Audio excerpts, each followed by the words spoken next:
اللهم صل على محمد وعلى آل محمد كما صليت على إبراهيم وعلى آل إبراهيم إنك حميد مجيد. اللهم بارك على محمد وعلى آل محمد كما باركت على إبراهيم وعلى آل إبراهيم إنك حميد مجيد. بسم الله الرحمن الرحيم.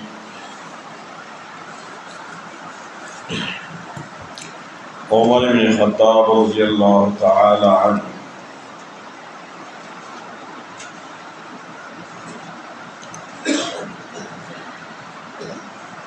اس حدیث کا راوی صحابہ میں صرف عمر بن خطاب رضی اللہ عنہ. اس حدیث کا راوی صحابہ میں عمر بن خطاب رضی اللہ تعالی عنہ ہے.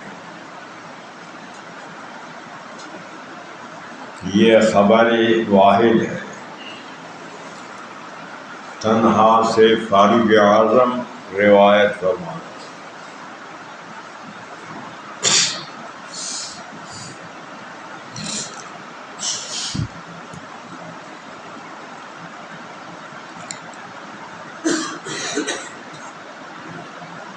حضرت عمر رضی اللہ تعالیٰ عنہ کے سوانح آپ کے حالات پر آج کا سبق کا موضوع ہے.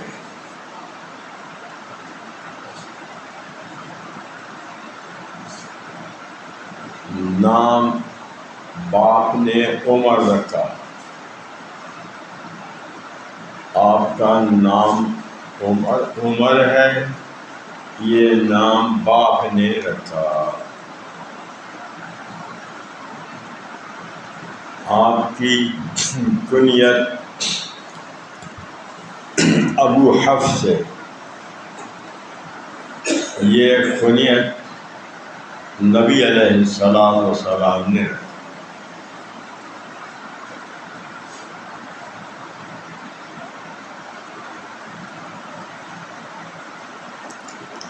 آپ کا لقب الفاروق. یہ لقب جبریل امین نے رکھا.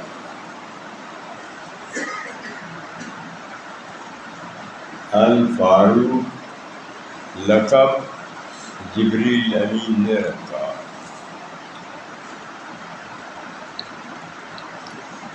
اس لقب کا وجہ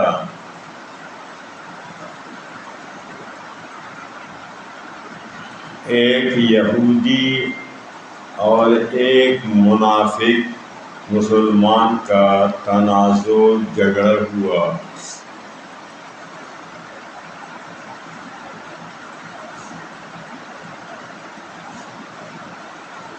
یہودی کہتے تھے کہ آپ کے نبی سے فیصلہ کرائیں.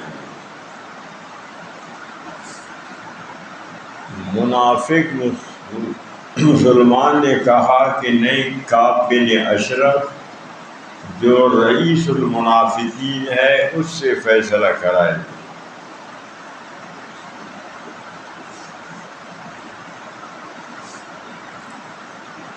جب نہیں فیصلہ نبی علیہ السلام کے پاس گیا، نبی علیہ السلام نے فیصلہ فرمایا. یہ فیصلہ یہودی کے حق میں گیا، کیونکہ اسلام میں عدل و انصاف ہے. اس میں مسلم غیر مسلم کا فرق نہیں. جس کا حق ہے اسلام اسی کو اس کا حق دیتا ہے.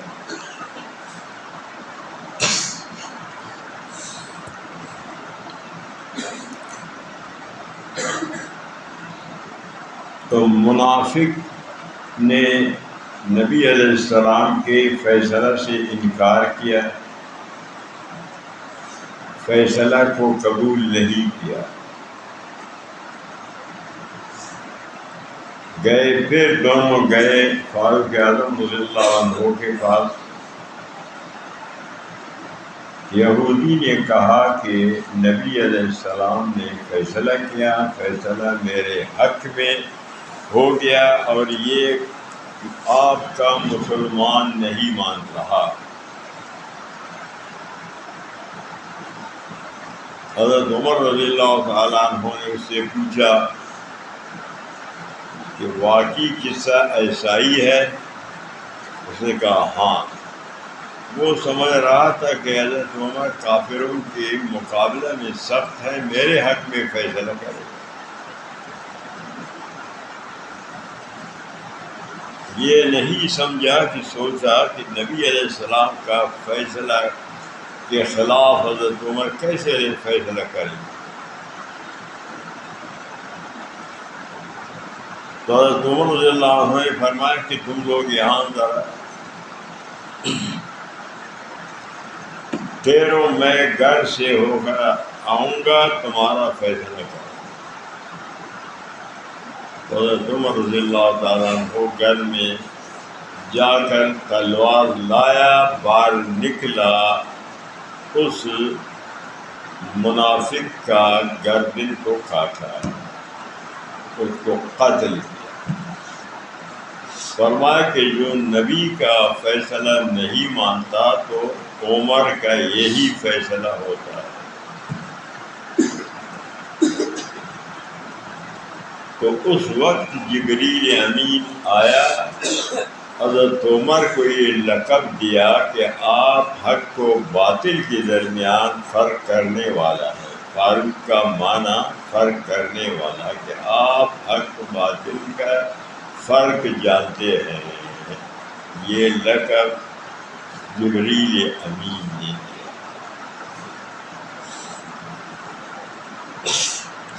اب یہاں ایک سوال وارد ہوتا ہے کہ منافق خواہ عقیدہ کا منافق ہو یا عملاً منافق ہو، اس کا قتل تو جائز نہیں۔ تو حضرت عمر رضی اللہ تعالیٰ عنہ نے کیسے منافق کو قتل کیا، یہ ہے یہاں سوال۔ اس کا جواب یہ ہے، یہ پہلے منافق تھا، جب نبی علیہ السلام کے فیصلہ سے انکار کیا تو یہ کافر مرتد بن گیا۔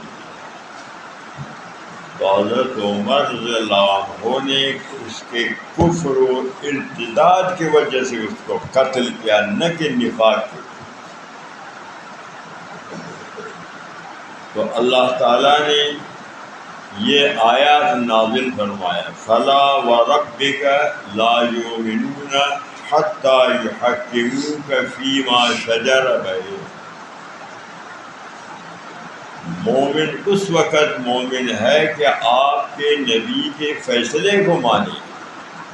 جو آپ کا نبی کا فیصلہ نہیں مانتا وہ کافر ہے۔ فاروق اعظم کفر پر اس کو، یہ تفسیر ابو سعود نے اس آیات کا یہی شان نزول لکھا ہے۔ بہت سمجھ میں آ گئی۔ دوسرا لقب تو بعض حضرات سمجھتے نہیں، کہتے دیکھو اگر عمر نے منافق کو قتل، منافق کو قتل نہیں کیا، منافق کا قتل جائز نہیں، کافر مرتد کو قتل کیا۔ دوسرا لقب امیر المومنین، حضرت عمر رضی اللہ عنہ کا دوسرا لقب کیا ہے؟ امیر المومنین، مسلمانوں کا امیر، بادشاہ۔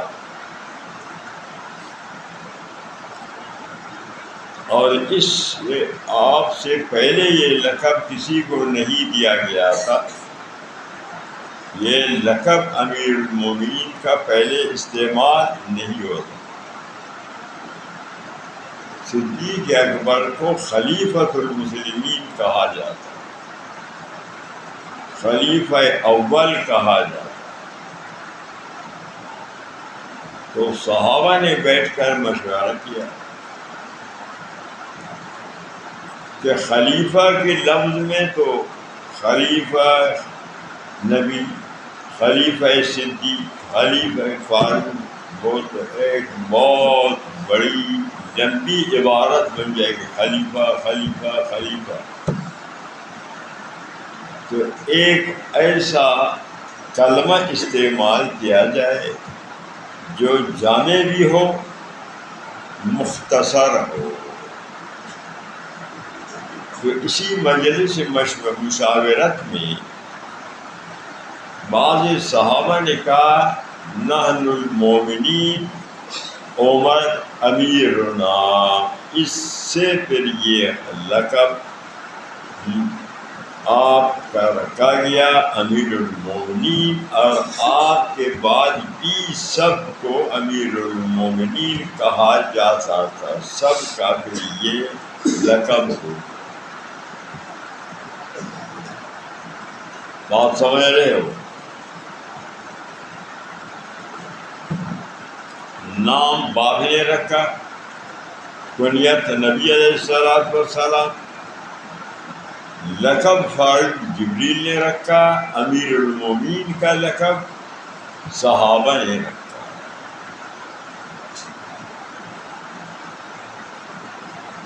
میں بات ہے سمجھ میں آ رہی ہے یا نہیں؟ تم میں کوئی صحابہ کا ماننے والا ہے یا نہیں؟ ہاں ہے؟ اچھا، کون ہے صحابہ کا ماننے والا تم میں؟ سب ماشاء اللہ، پھر تو اسلام آئے گا کہ آپ سب صحابہ کو مانتے ہو، پھر یقیناً اسلام، یقیناً خلفائے راشدین کا نظام آئے گا.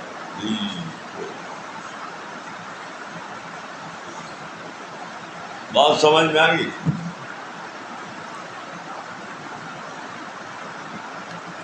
فاروق اعظم کا اسلام،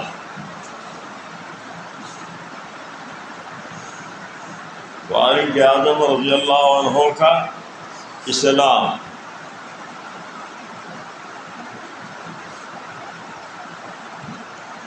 سن 96 ہجرت سے پہلے جو سن، اس کو سن نبوی کہا جاتا ہے.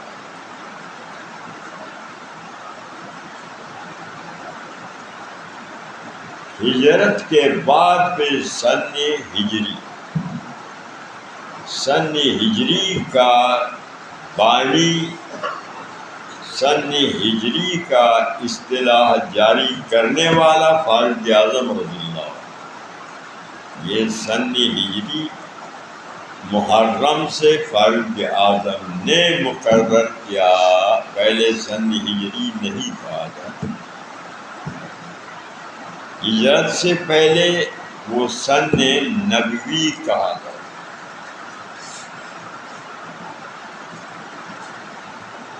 سن ہجری 6 میں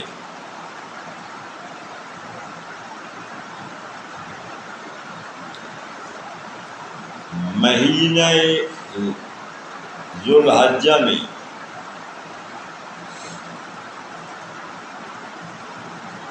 26 سال کے عمر میں فاروق اعظم اسلام قبول.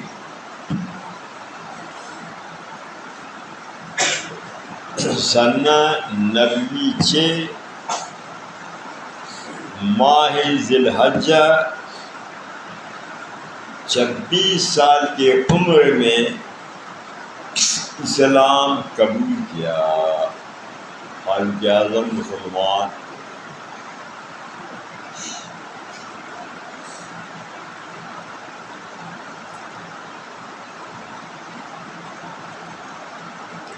سبب اسلام قبول کرنے کا سبب کیا ہے؟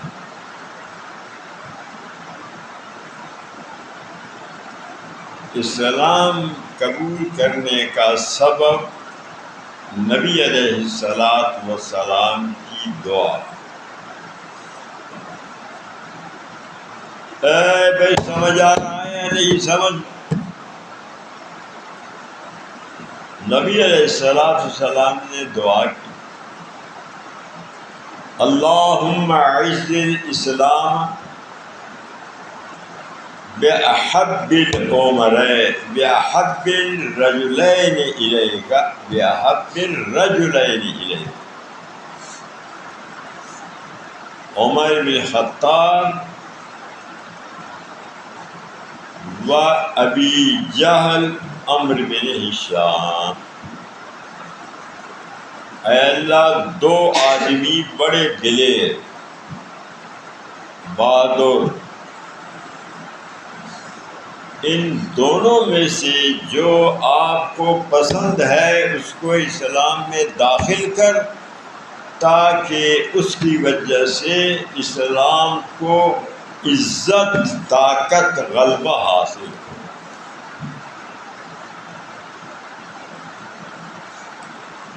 تو اللہ تعالیٰ نے فاروق اعظم رضی اللہ عنہ کے بارے میں آپ کی دعا کو قبول کی، آپ مسلمان ہو گئے، اسلام کی سعادت آپ کو حاصل ہو گئی. ابو جہل وہ بدقسمت بدطینت، اس کو یہ دولت نصیب نہیں کی، وہ اسلام میں نہیں آیا. حضرت عمر رضی اللہ عنہ کی اسلام کا سبب نبی علیہ السلام کی نیک دعا. نبی کی دعا قبول ہوتی ہے. اللہ نے نبی علیہ السلام کی دعا قبول کی، فاروق اعظم کو اسلام میں لایا. 40واں مسلمان ہے آپ. 39 سال سے پہلے مسلمان ہو گئے تھے، 40واں پر. پہلے مسلمان خفیہ تبلیغ کرتے تھے جی. فاروق اعظم اسلام قبول کیا، علل اعلان کھلا میدان پر اسلام کا دعوت دینا شروع. اللہ تعالیٰ نے آپ کی وجہ سے اسلام کو عزت بخشا، طاقت آیا. سب تو کمزور آدمی کچھ نہیں کر سکتا، طاقتور کر کچھ کر سکتا ہے. بات آ گئی.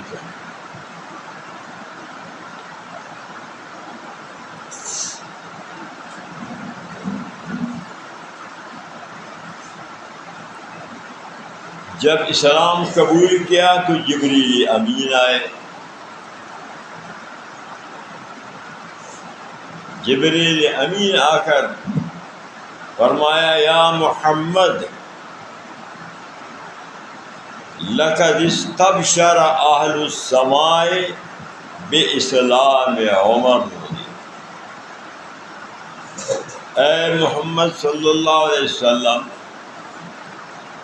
حضرت عمر کے اسلام میں آنے سے آج سماوی مخلوقات فرشتوں نے خوشی منایا ہے.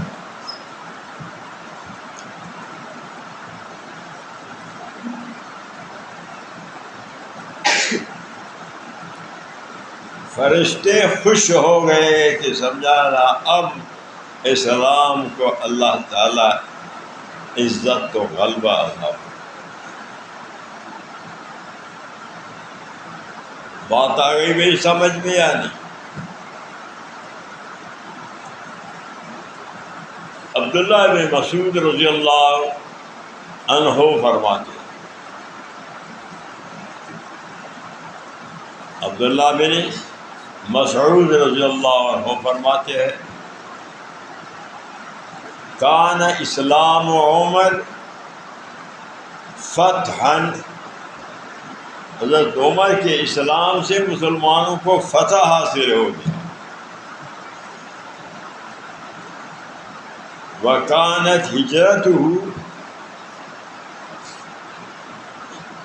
نَصْرًا. آپ جب ہجرت کر کے مکہ سے مدینہ آیا تو مسلمانوں کی مدد ہو گئی.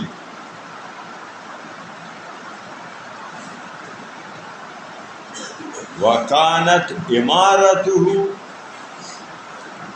رَحْمَةً. آپ جب امیر بن گئے مسلمانوں کے لیے رحمت، باعث رحمت ہو. سمجھ رہے ہوئے بات کو سمجھو، اچھی طریقے سے بات کو سمجھو.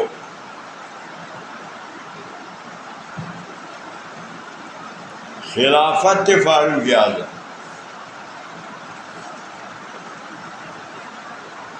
اسلام، سبب اسلام،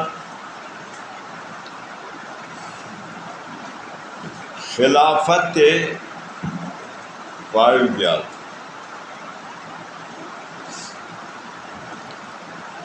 صدیق اکبر رضی اللہ تعالی عنہ کے بعد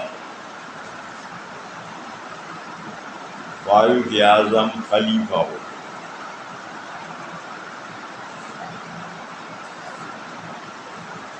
فاروق اعظم کی خلافت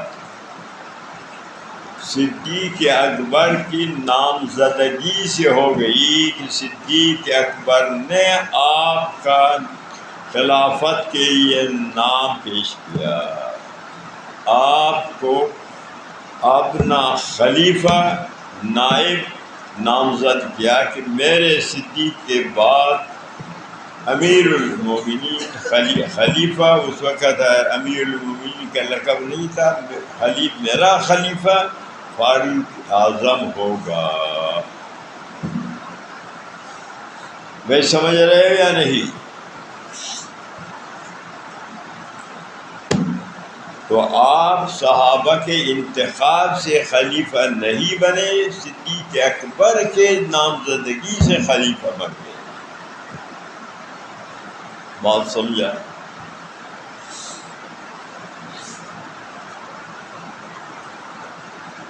جب آپ خلیفہ منتخب ہو گئے صدیق اکبر کی وفات کے بعد،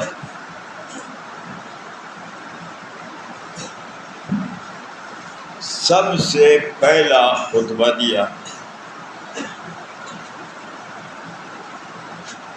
اور آپ نے خطبہ میں فرمایا اللہم انی شدید فلجنی، اے اللہ میری طبیعت میں سختی ہے، اس کو نرم کر دے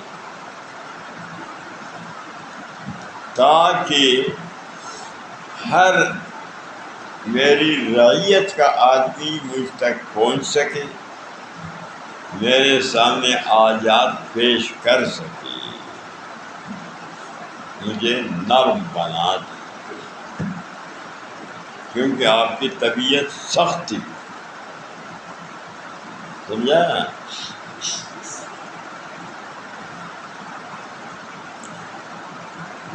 اور انی ضعیف فقوّنی، میں کمزور ہوں، مجھے طاقتور بنا. تو خلیفہ امیر جتنا طاقتور ہوگا اتنا ہی اس کی خلافت مضبوط ہوتی ہے، رعیت کے لیے سہولت و آسانی پیدا ہو. بات سمجھ میں آ رہی ہے؟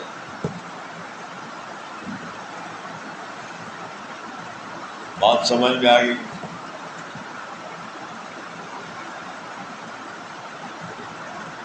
بات بھی آ رہی ہے سمجھ؟ جب ہمارے اکابر علماء دیوبند مضبوط تھی تو مدارس کا کوئی خلاف بات نہیں کر سکتا. کبھی مدارس پر نہ چاپا، نہ کبھی مدارس کو سیل. اب ہم کمزور ہیں، مدارس کو سیل کیا جا رہا ہے،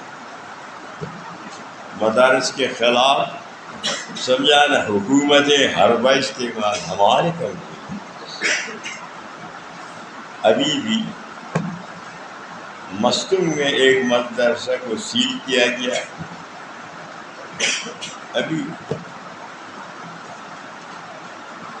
تو ایک معتمم صاحب ہے، مفتاحلو کا فاضل ہے، تو اس نے کہا میں نے مدرسے والوں کو توڑو سیل، تو انہوں نے سیل توڑا، مدرسہ کچھ نہیں سمجھا۔ تو اس نے کہا کہ میں نے کہا انتظامیہ کو اگر مدارس پر ہاتھ لگایا تو پھر ذمہ دار تو ایسے اللہ کے بندہ ہے ایسے۔ اور نسخے میں سنا وہاں بھی مدرسے کو سیل کیا گیا ہے۔ تو ہماری کمزوری سے یہ ہو رہا ہے، اگر ہم اپنے اکابر کے طریقہ پر چلیں، ذرا اپنا مذہبی سمجھانا ہمت دکھائے، تو کیا طاقت ہے حکومت کو کہ وہ مدارس، انگریز کے زمانے سے مدرسے چلے آ رہے ہیں، اب بھی ہندوستان ہندوؤں کا ملک ہے، ہمارا مرکز دیوبند قائم ہے، وہاں کوئی چاپت نہیں۔ تو اللہ تعالیٰ فاروق اعظم جیسے پیدا کرے، ہمارے مولویوں میں پھر کون مدارس کا نام لے سکتا ہے، مدارس پر کون ہاتھ ڈال سکتا ہے؟ اور یا سمجھ میں یعنی یہ مشکل ہے، میری باتیں تم سمجھ۔ ایک کتاب ہے، انگریز نے لکھا ہے کہ 100 مسلمان، اس کا نام ہے کتاب، اس میں 100 ایسے شخصیات کو ذکر کیا ہے کہ دنیا میں جو اعلیٰ شخصیات، سب سے پہلے نمبر میں محمد رسول اللہ صلی اللہ علیہ وسلم کو ذکر کیا، اور تیسرے نمبر پر فاروق اعظم رضی اللہ عنہ کو، نہ 11ویں نمبر میں فاروق اعظم رضی اللہ عنہ کو۔ عیسائی ہے، عیسیٰ علیہ السلام کو 13واں نمبر، فاروق اعظم کو 11، اور لکھا ہے اگر دنیا میں ایک اور فاروق تھا تو دنیا میں کوئی کافر نہیں رہتا، سب مسلمان۔ سمجھ رہے ہو یار؟ اچھا یہ بات آ رہی ہے نا، کہہ سکتا ہے نا، بات آ رہی ہے نا، پہنچ رہی ہے؟ اچھا آ گیا میں سمجھ میں کہ فاروق اعظم کے وجہ سے اسلام کو اللہ تعالیٰ نے تقویت دی۔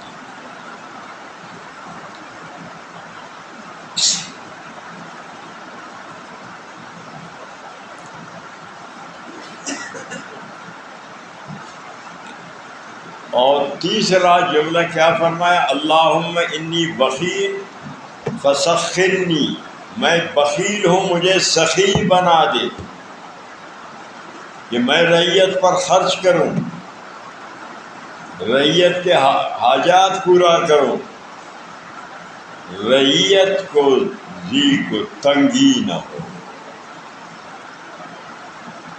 تو حق یہی ہے نا کہ سخاوت ہو بادشاہ میں، رعیت پر خرچ کرے تو رعیت خوشحال ہو۔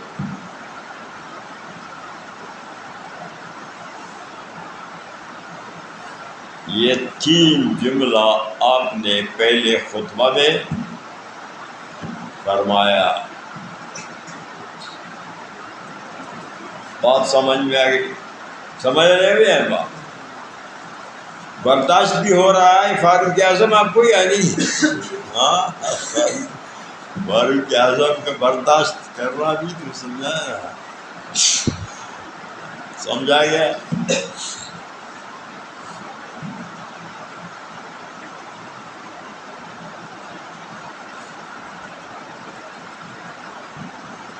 تو ادھر مسجد پر لکھا ہوا ہے نا عمر بن خطاب، تو یہ عمر نہیں چھوٹا، تو وہ یہ کہتا ہے یہ مسجد میری ہے کہ عمر میرا نام ہے، یہ مسجد میری ہے۔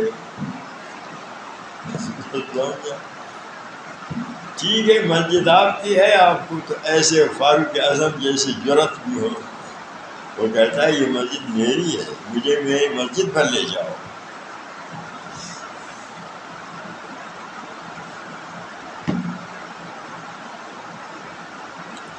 دوسرا خطبہ، فاروق اعظم رضی اللہ عنہ کا دوسرا خطبہ، فرمایا اب میں خلیفہ بنا، اب میری مصروفیت مسلمانوں کے لیے ہے،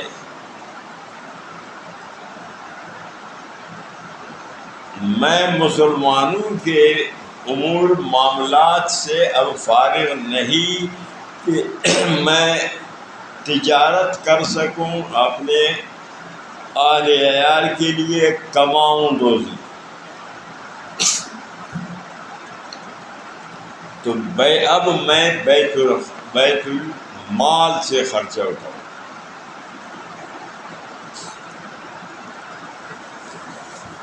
بیت المال سے فرمایا تین چیزیں میرے لیے جائز، ایک سواری حج و عمرہ کے لیے میں بیت المال سے، ایک سواری کہ میں حج پر جاؤں عمرہ پر، نمبر دو جوڑے کپڑے سال میں، ایک گرمی کا ایک سردی کا، یہ دو جوڑا بھی میں بیت المال سے استعمال کروں۔ نمبر 3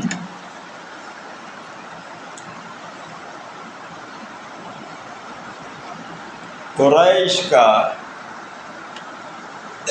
درمیانہ سرمایہ دار، نہ زیادہ مالدار نہ زیادہ غریب، درمیانہ جو قریش کا مالدار کا خرچہ ہوگا گھر کا، میرا بیت المال سے بھی وہی خرچہ ہوگا۔ یہ تین چیزیں بیت المال سے میرے لیے جائز، اس کے بغیر تمام مسلمانوں کے ساتھ میں مساوی برابر، کوئی پھر اور چیز زیادہ مجھے حق نہیں بیت المال۔ یہ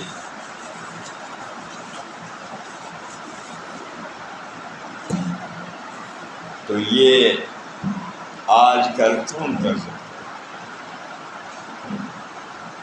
وزیر صاحب ہے تو بیوی کے لیے علیحدہ گاڑی بیت المال کا، بیٹے کے لیے علیحدہ، بھائیوں کے لیے علیحدہ، سمجھانا، گھر میں گاڑیوں کی لائن لگ جاتی ہے۔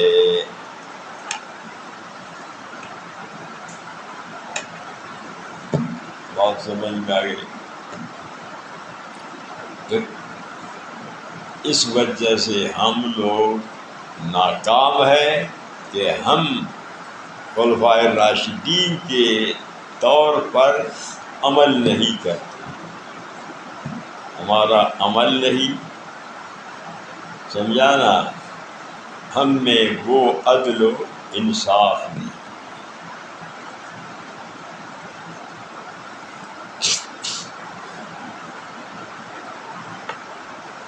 ہمارے دور میں سرحد میں جمعیت علماء اسلام کی حکومت بنی۔ ہمارے دور میں آپ لوگوں سے پہلے جمعیت علماء اسلام کی حکومت بن گئی۔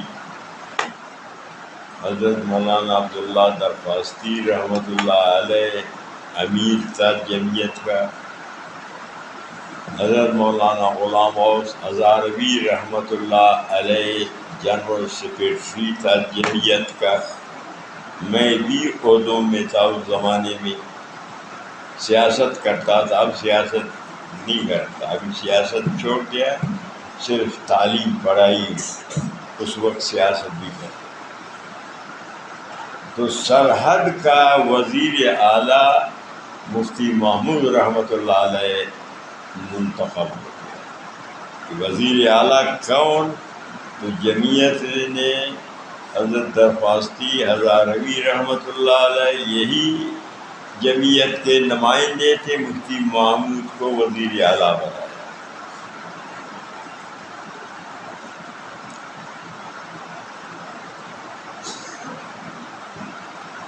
تو 10 مہینے مفتی محمود رحمۃ اللہ علیہ وزیر اعلیٰ بنے،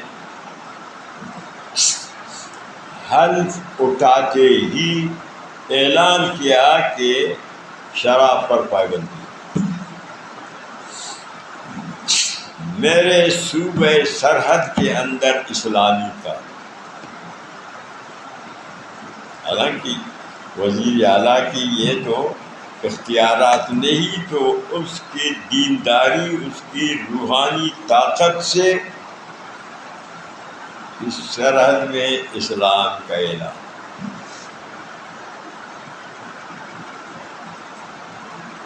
بھٹو وزیر اعظم تھا، رمضان میں فرمایا یہاں آئے گا بھٹو صاحب روزہ رکھنا، یا افطاری کے بعد آئے گا سحری سے پہلے نکل جائے گا۔ تو بھٹو رمضان میں سرحد وزیر اعظم تھا، نہیں جا سکتا۔ نصرت بھٹو، یہ تو ہمارے دور کے اکابر کی، نصرت بھٹو کو سرحد جب تو آئے گی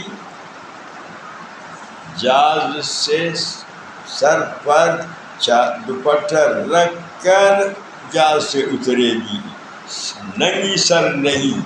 تو نصرت بھٹو بھی 10 مہینے میں سرحد قدم نہیں ہے۔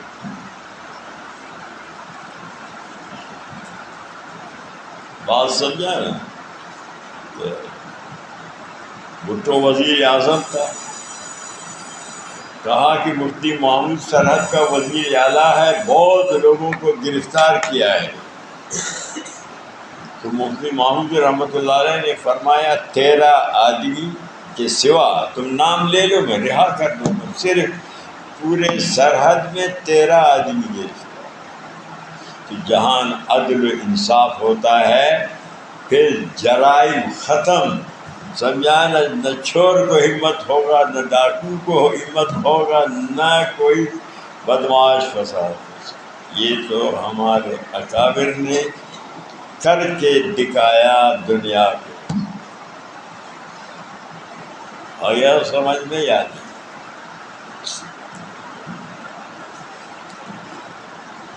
مفتی صاحب نے فرمایا کہ میں جس گاڑی میں سرکاری سفر کرتا ہوں وہ پرانی گاڑی ہے، جب سفر سے آتا ہوں تو پھر اس کو گیریج میں داخل کرنا پڑتا ہے۔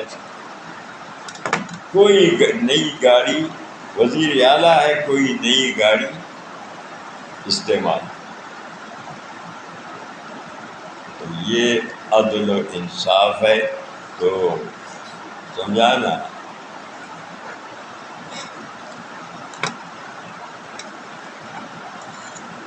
مفتی صاحب کسی سرکاری گاڑی میں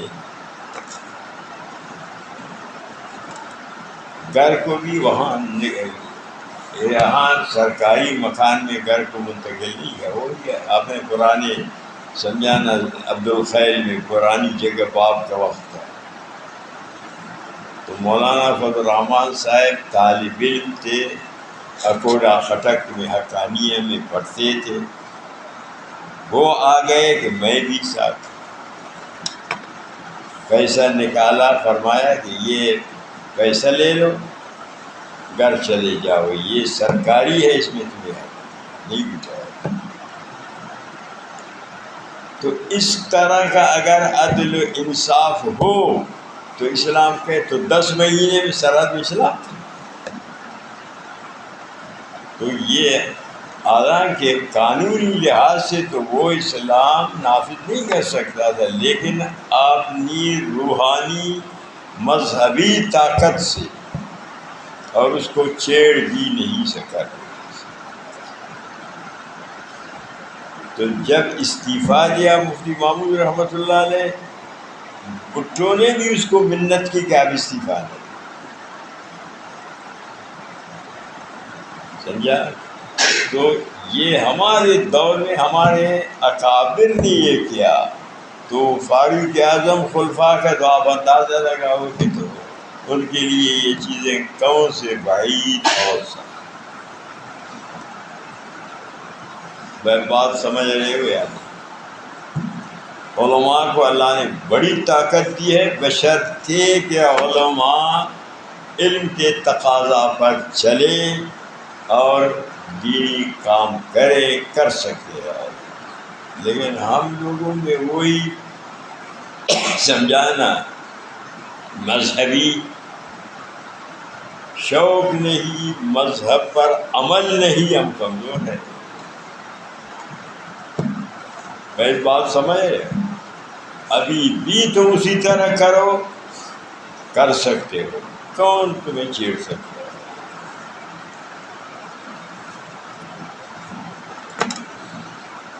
تو فاروق اعظم رضی اللہ تعالیٰ عنہ ایک بدو دیہاتی کھڑے ہو گئے.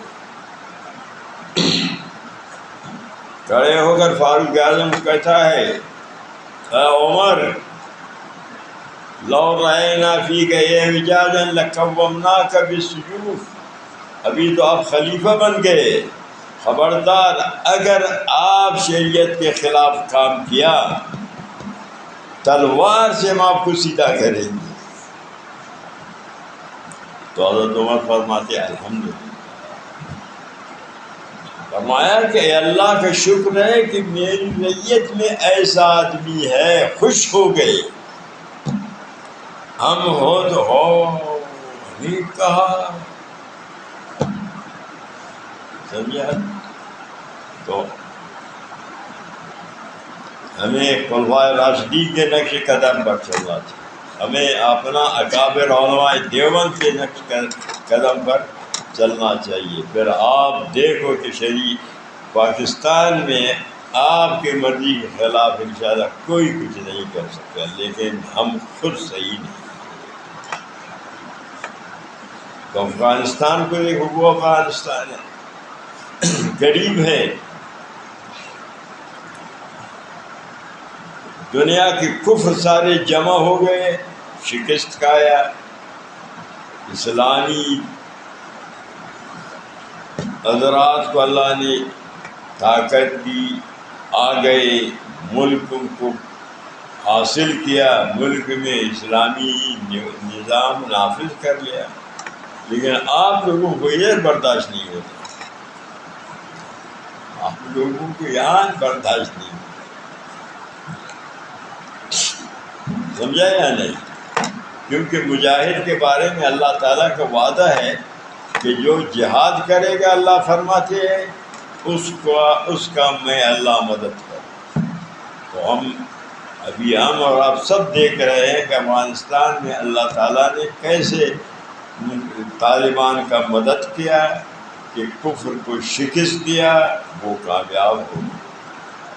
ہر دور میں مجاہد کا اللہ مدد کرے گا. الجہاد ماض الی قیامت تک جہاد جاری ہے. بات یہاں تک سمجھ میں آ گئی؟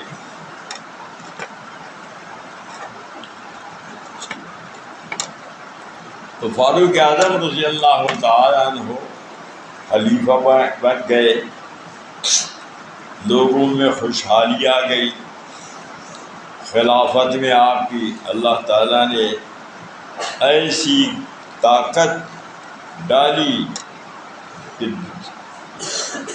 دنیا میں اسلام کو پھیلایا، فتوحات ہو گئے۔ بات سمجھ میں آ رہی ہے؟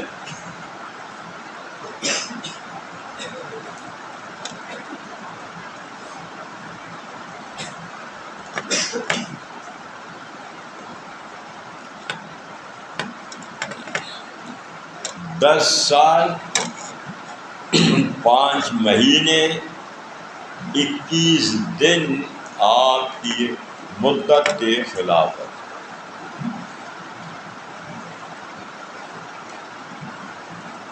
10 سال 5 مہینے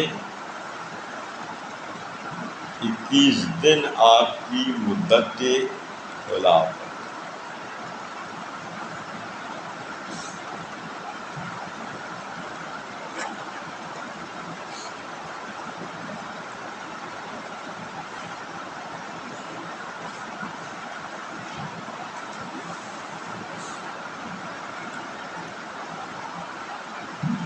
تیئیس ہجری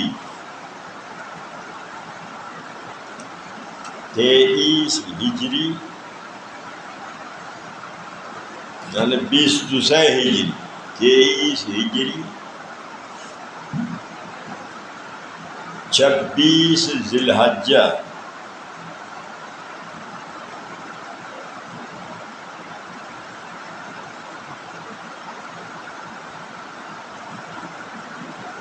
بدھ کے دن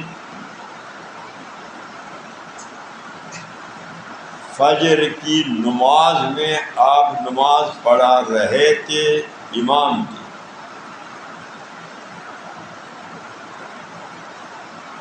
مغیرہ بن شعبہ کا غلام ابو لولو نام تھا، مجوسی تھا یا نصرانی عیسائی تھا، غیر مسلم، آپ پر حملہ کیا، نماز میں خنجر سے آپ کو زخمی کر دیا۔ فاروق اعظم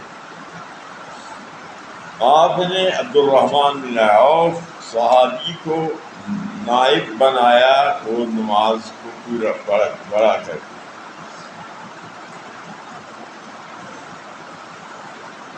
4 دن زخمی حالت میں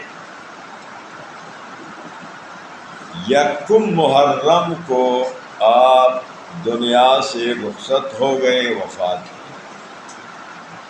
1 محرم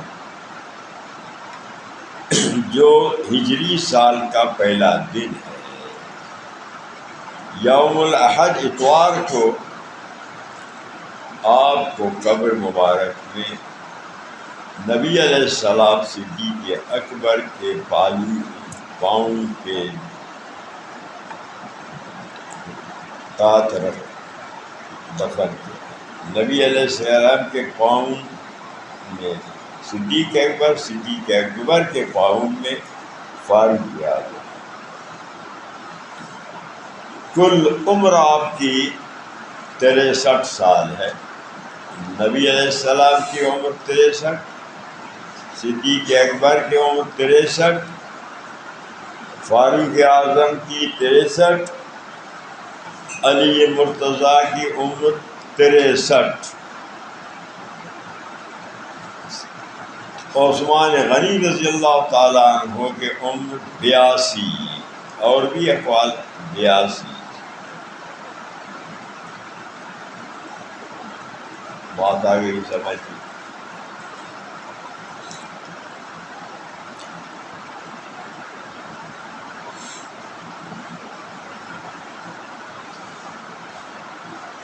آپ کی انگوٹھی کا مہر کا نقشہ نبی علیہ الصلوۃ والسلام کے مہر پر لکھا ہوا تھا محمد الرسول اللہ. سمجھو اچھی طرح، نبی علیہ السلام کے انگوٹھی کا مہر، اس پر کیا لکھا ہوا تھا؟ محمد الرسول اللہ. یہ کسی کے لیے جائز نہیں ہے کہ آپ نے انگوٹھی پر لکھ کے محمد الرسول، جائز نہیں کسی کے لیے، سمجھا؟ اور کل تم بھی انگوٹھا بناؤ لکھو محمد، جائز نہیں کسی کے، یہ نبی کی خاصیت ہے بس آپ کے لیے.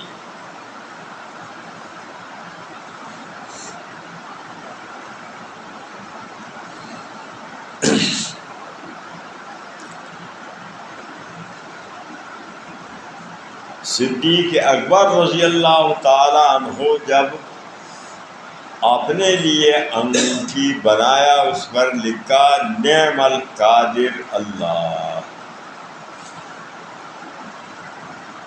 نعم القادر نقش کیا ہے؟ لکھو لکھو، اس کو نوٹ کرو. نہ ابھی تمہیں آیا ہے، نہ کوئی تمہارے لیے بیان کرے گا. یا ہے آیات ہے تو بتاؤ، پھر ضرورت نہیں ہے. نہیں ہے کسی کو نہیں، کسی کو نہیں ہے، سمجھانا. اور کوئی اس کو بیان بھی نہیں کرتا. تو صدیق اکبر کے انگوٹھی کا مہر کیا تھا؟ نعم القادر اللہ. لیکن محمد الرسول اللہ انہوں نے بھی نہیں لکھا. کیوں؟ جائز نہیں تھا.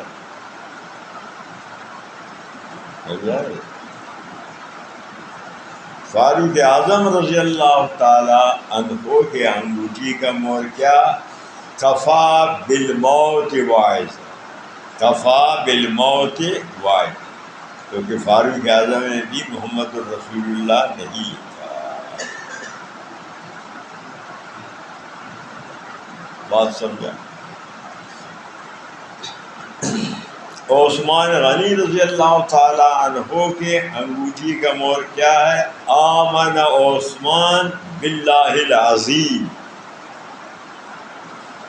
آمن عثمان باللہ العظیم. محمد رسول اللہ انہوں نے بھی نہیں لکھا. کیوں؟ جائز نہیں تھا. سمجھا کیا؟ حضرت علی رضی اللہ تعالی عنہ کے انگوٹھی کا مہر کیا؟ اللہ الملک.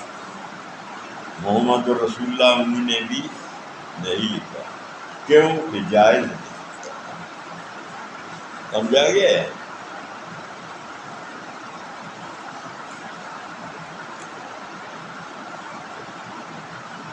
امام اعظم امام ابو حنیفہ رحمۃ اللہ علیہ کے انگوٹھی کا مہر میں کیا تھا؟ قل الحق والا فسق.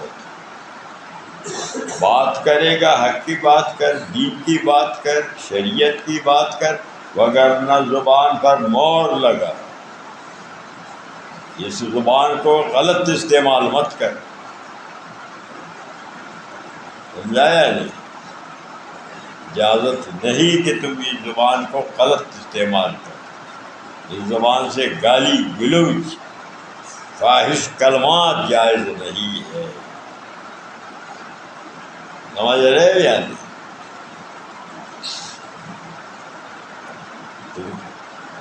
امام ابو حنیفہ بھی محمد الرسول اللہ نہیں لکھا. اگر جائز ہوتا تو یہی لکھا. بات سمجھا؟ اب یہاں ایک اور بات سے ضروری بات سمجھ، علمی بات ہے، شرعی بات ہے، اہم بات ہے. آپ لوگ اس کو نہیں جانتے. ایک ہے نبی کی خاصیت، دوسری چیز ہے نبی کی سنت. دو بات، خاصیت، سنت.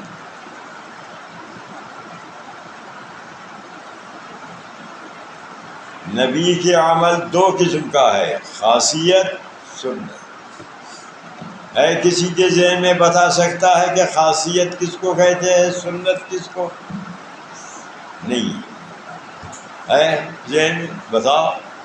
دیکھو سارا علم پڑھا، اب آپ مولوی ہو رہے ہیں، ابھی تک آپ کو یہ پتہ نہیں کہ خاصیت کون سا ہے، سنت کا. خاصیت کے کیا تعریف، سنت کی؟ ہاں ہاں ہاں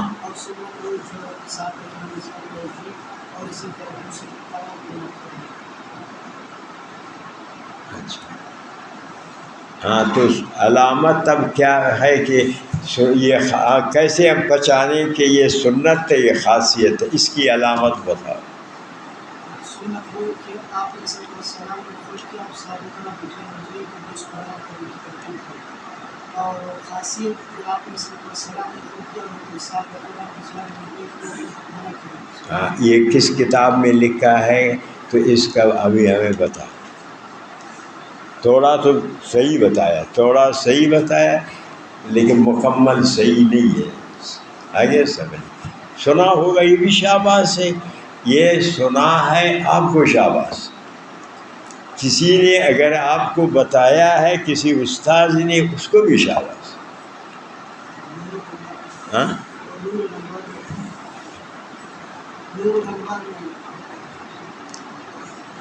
نور الانوار میں کمال کیا. تو یہ نور الانوار نہیں پڑھا ہے،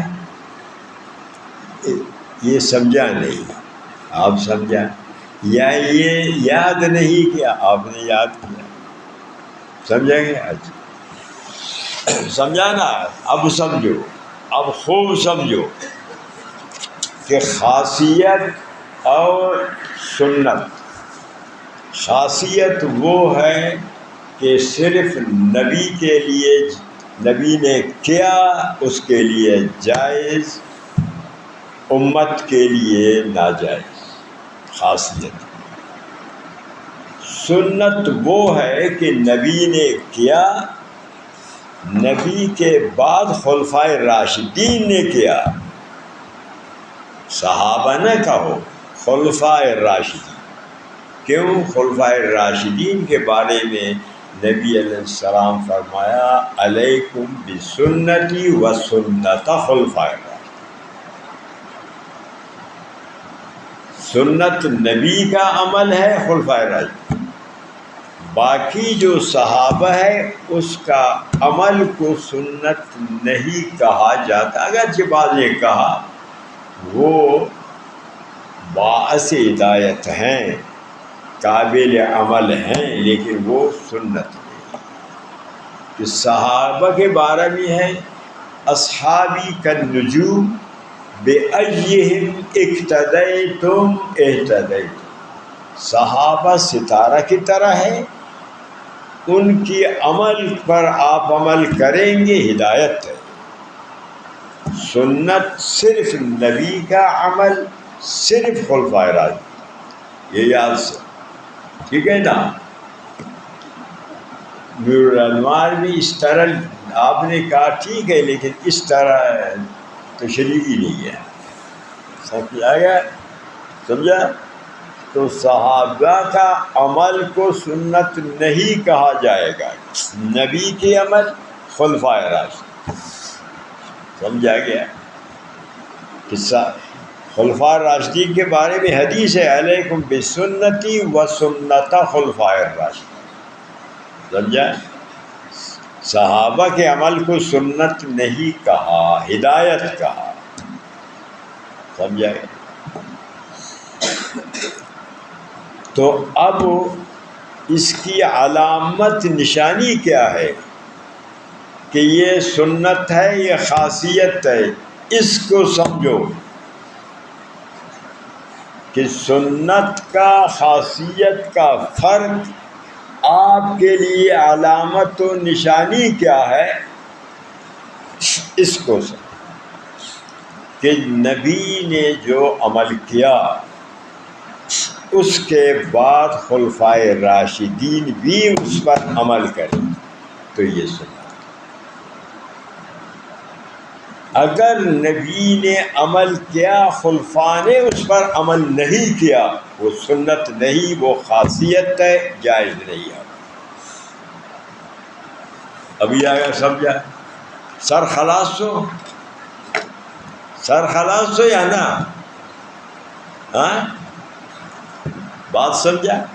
تو سنت تو خاصیت کا فرق نہیں جانتے، مولوی نہیں جانتے۔ تعجب کی بات ہے، افسوس کی بات ہے، مولوی۔ اچھا، نبی علیہ الصلوۃ والسلام نے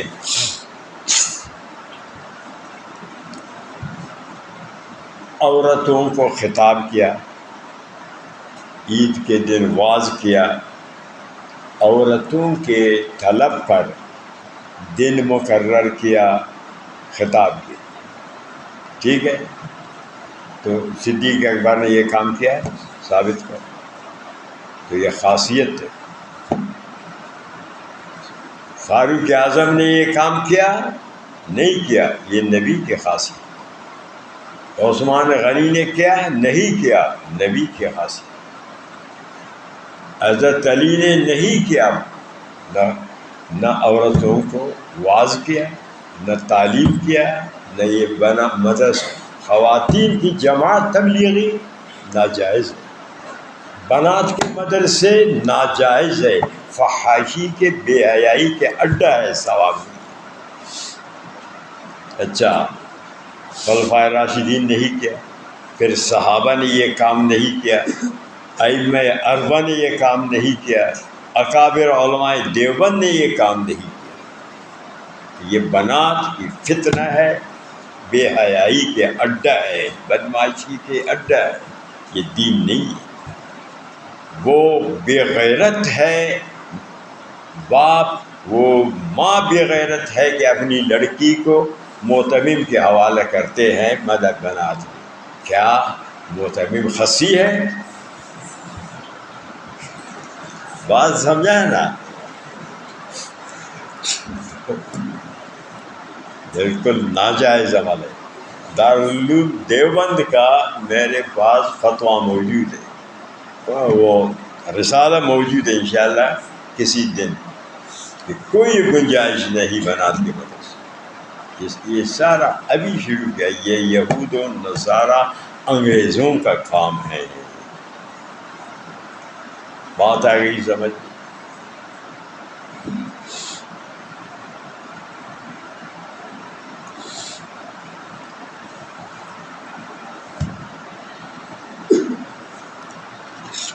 تعلیم جائز ہے، بات کو سمجھنا چاہیے، تعلیم ممنوع نہیں۔ طلب العلم فریضۃ علی کل مسلم، ہر مسلمان پر علم فرض۔ مسلم یہ مذکر کا صیغہ ہے مؤنث کا؟ بتاؤ۔ مسلمون مؤنث نہیں ہے نا؟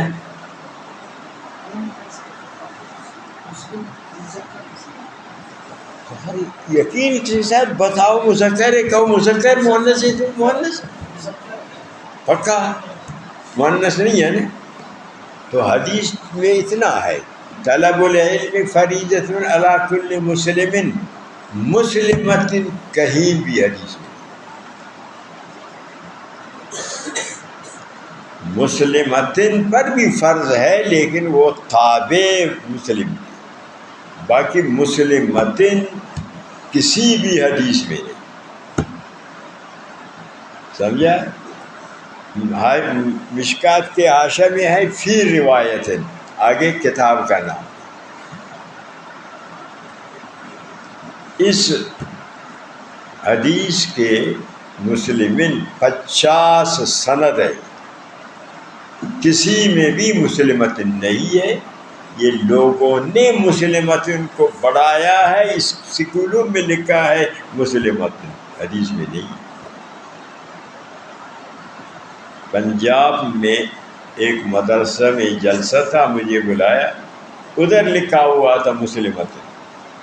میں نے کہا یہ حدیث میں نہیں ہے. وہ عالم تھا معتمم، مٹایا. جب وہ وفات کیا بعد والوں نے پھر لکھا، سمجھا ہے نا. تو یہ 50 سند ہے اس حدیث کی، لیکن مسلمہ پر فرض ہے تابع. پہلے مطبوع علم حاصل کرے مرد، پھر سمجھا نا آپ نے تابع. باپ بے شک بیٹی کو پڑھائے، خاوند بیوی کو پڑھائے، بھائی بہن کو پڑھائے، محرمات اجنبیات کے لیے جائز. یہ جو مدرسے بنات کے ہیں، یہ انگریز یہود کے لیے یہ مولوی کام کر رہے ہیں، پیسہ لے کر مسلمانوں کے لیے. بات سمجھ میں آ گیا ہے. قرآن کریم نے دونوں کے تعلیم کا ذکر کیا، مرد کا بھی اور عورت کا بھی.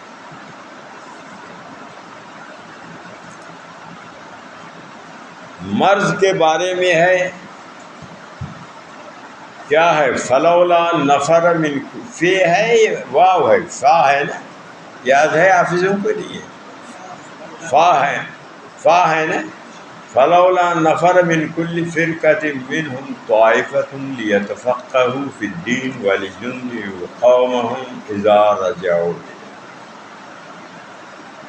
ہر جماعت سے ایک گروہ سفر کرے، جائے، علم حاصل کرے، پھر واپس آ کر اپنے علاقہ میں اس علم کا تبلیغ کرے، دین کا تبلیغ کرے. یہ مرد کے لیے. عورت کے بارے میں وَقَرْنَ فِي بُيُوتِكُنَّ وَلَا تَبَرَّجْنَ تَبَرُّجَ الْجَاهِلِيَّةِ الْأُولَىٰ. آگے کیا ہے؟ بس پڑھو.